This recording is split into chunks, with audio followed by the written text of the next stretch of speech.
हर खबर पर होगी आपकी पकड़।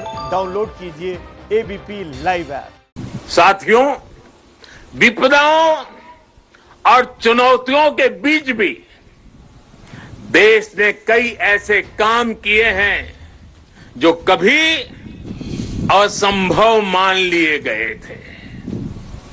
इसी मुश्किल समय में धारा 370 हटने के बाद, आर्टिकल 370 हटने के बाद कश्मीर ने समावेश का 1 साल पूरा किया।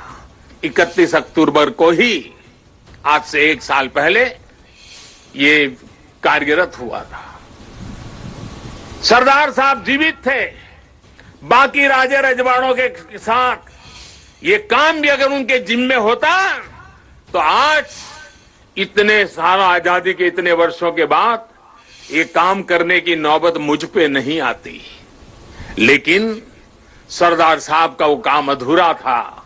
उन्हीं की प्रेरणा से 130 करोड़ देशवासियों को उस कार्य को भी पूरा करने का सौभाग्य मिला है। कश्मीर के विकास में जो बाधाएं आ रही थी, उन्हें पीछे छोड़कर अब कश्मीर विकास के नए मार्ग पर बढ़ चुका है। चाहे नॉर्थ ईस्ट में शांति की बहाली हो या नॉर्थ ईस्ट के विकास के लिए उठाए जा रहे कदम, आज देश एकता के नए आयाम स्थापित कर रहा है। सोमनाथ के पुनर्निर्माण, सरदार पटेल ने भारत के सांस्कृतिक गौरव को लौटाने का जो यज्ञ शुरू किया था, उसका विस्तार देश ने अयोध्या में भी देखा है।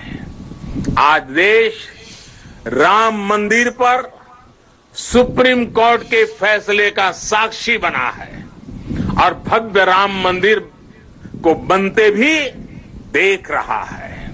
साथियों, आज हम 130 करोड़ देशवासी मिलकर एक ऐसे राष्ट्र का निर्माण कर रहे हैं जो सशक्त भी है और सक्षम भी हो, जिसमें समानता भी हो और संभावनाएं भी हो। सरदार साहब भी कहते थे, और सरदार साहब के शब्द हैं, दुनिया का आधार किसान और मजदूर है। मैं सोचता हूं कि कैसे किसानों को गरीब और कमजोर ना रहने दूं, कैसे उन्हें मजबूत करूं और ऊंचा सिर करके चलने वाला बना दूं। सरदार साहब का ये सपना था, वो कहते थे। साथियों, किसान, मजदूर, गरीब सशक्त तब होंगे जब वो आत्मनिर्भर बनेंगे, और जब किसान मजदूर आत्मनिर्भर बनेंगे तभी देश आत्मनिर्भर बनेगा।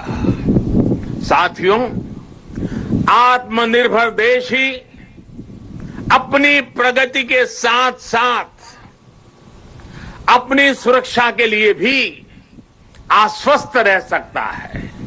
और इसलिए आज देश रक्षा के क्षेत्र में भी आत्मनिर्भर बनने की ओर बढ़ रहा है। इतना ही नहीं, सीमाओं पर भी भारत की नजर और नजरिया अब बदल गए हैं। आज भारत की भूमि पर नजर गड़ाने वालों को मुंह तोड़ जवाब देने की ताकत हमारे वीर जवानों के हाथ में है।